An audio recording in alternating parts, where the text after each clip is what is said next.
how do you cope when you get that news? What it must just destroy you. Yeah, absolutely devastating. Never even imagined, and it would be something like that. The first kind of thing that we saw probably was a tripping up, and a coordination really wasn't great, and it started to get worse. But it took a while to get her diagnosed. She was actually diagnosed with autism for a little while, and then once we went to see an occupational therapist to try and help with her steadier hands with her writing and things, she didn't feel that she had autism, so sent her for MRI scan, which showed that the cerebellum part of the brain was very small. So that's when we then went to Alder Hey, and they did more tests, sort of every test under the sun really. She was there for a week and had everything.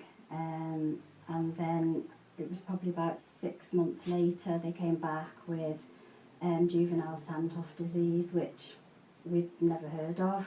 One of those rare things, very, very rare. Yeah, absolutely devastating.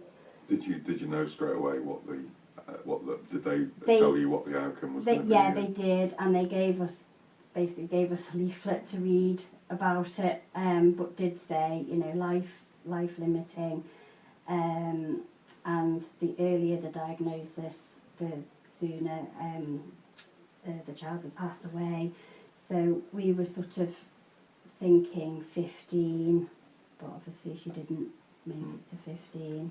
She was 13 and a half. How important was the camping, going out and getting out of the house? Because presumably she was housebound for quite a long time.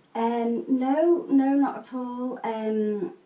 It was only really the last 6 months of her life that she was housebound, but she was in a wheelchair, and things were difficult, but because we knew what the outcome was, we just wanted her to have a fabulous life and cram into life as much as we could.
We used to go down Glenwillan literally, the last couple of years of Sophie's life. We did spend a lot of time down there. We had a caravan, and which was brilliant. If Sophie got tired, she could go and sort of have a lie down or what have you there, and it was just a favourite place. Every weekend we'd say, where would you like to go this weekend? And it was Glenwillan. And that's like no matter what the weather was like as well. Exactly, yeah.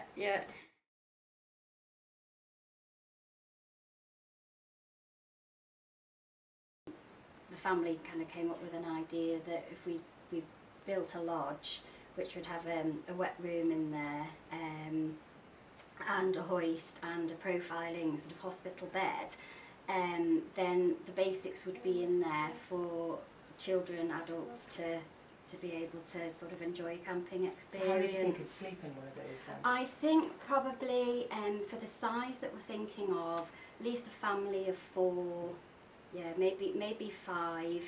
But this just depending. This is for everyone though, it's not just for people that are associated with hospice, is it? No, not at all. This is for everybody. This is for the Isle of Man community, or for people that come over to the island to visit and stay. It's for everybody. And how much help have you had with it so far? We're doing okay. I've set up a crowdfunding page and we're just sort of under the 1,500 at the moment, but we do need to get to 15,000 realistically to make it happen. And how do you think you'll feel once you hit that target and you see that lodge being built? Oh God, it would be absolutely amazing. You know, just to see a dream come true, really. Because I know there's quite a lot of people that I've spoken to, people that I've met through Sophie, and they've got children with disabilities, and they've all said, gosh, you know, we would really sort of welcome something like that, we would use it.